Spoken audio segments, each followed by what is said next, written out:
çekiyor. Dur Ömer abi. Gel.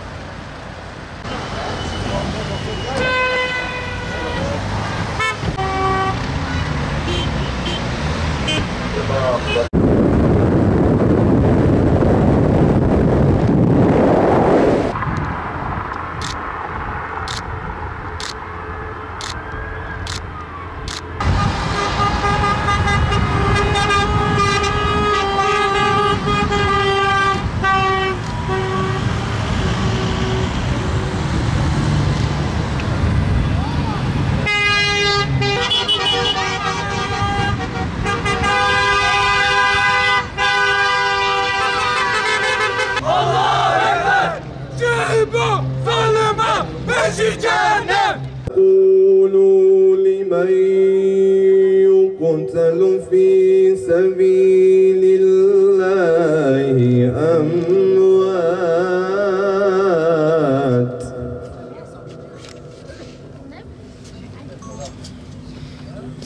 بل أحياء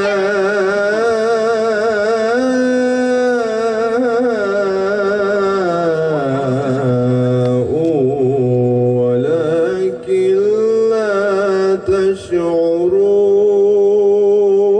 تشعرون. Devam, Kudüs'e selam, direnişe devam. Kudüs'e selam, direnişe devam. Unutmak felakettir.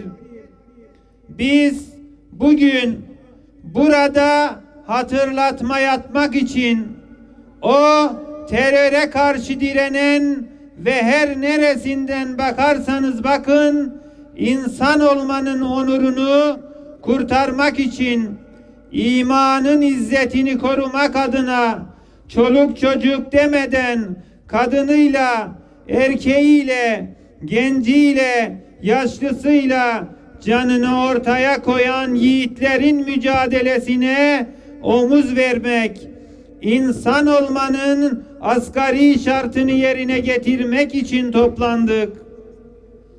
Evet, insan olmanın asgari şartı bugün bu beyanla toplanmaktır.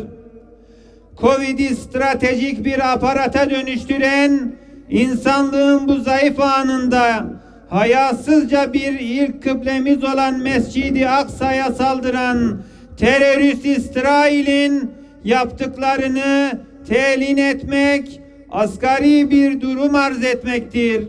Kudüs'e selam, direnişe devam. Kudüs'e selam, direnişe devam. Kudüs'e selam, direnişe devam. Kudüs'e selam, direnişe devam. Nasıl ki orada kardeşlerimiz direniyor, biz de burada direnmeye devam edeceğiz. Bu kör düzene karşı yılmayacağız, usanmayacağız. Orada insanlığın haremine yapılan saldırılara karşı direnen yiğitlerin sesi olacağız. Ve bizler bu küresel kirli siyasete karşı hep birlikte haykıracağız. İsrail bir yalan üzerine kurulmuştur.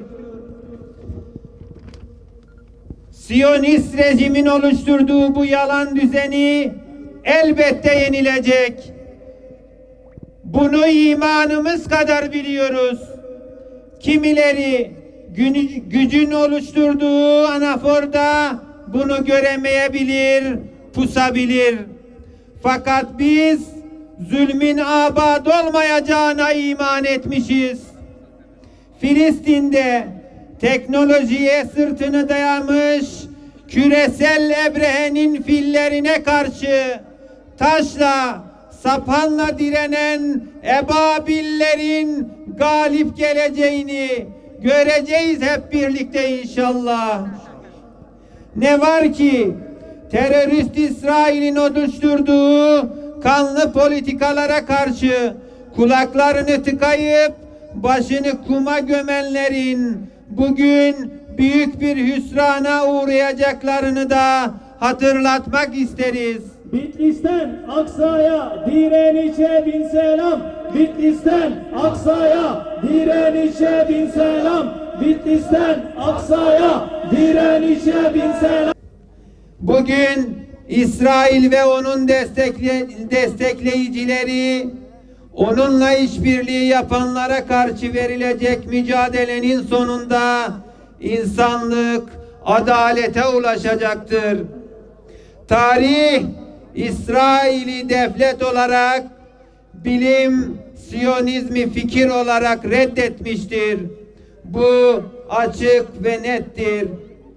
Bakınız, bir Filistinli çocuğun gözünden düşen bir damla bugün insanlığın bütünü için Nuh tufanı hükmündedir. Ey mazlumların Rabbi, zalimlerin grubuna karşı mazlum Filistinli kardeşlerimize ve yüreği olanlarla birlikte çarpan, onlarla birlikte ağlayan, onlarla birlikte kanayan şu Müslüman ümmete yardım eyle Allah.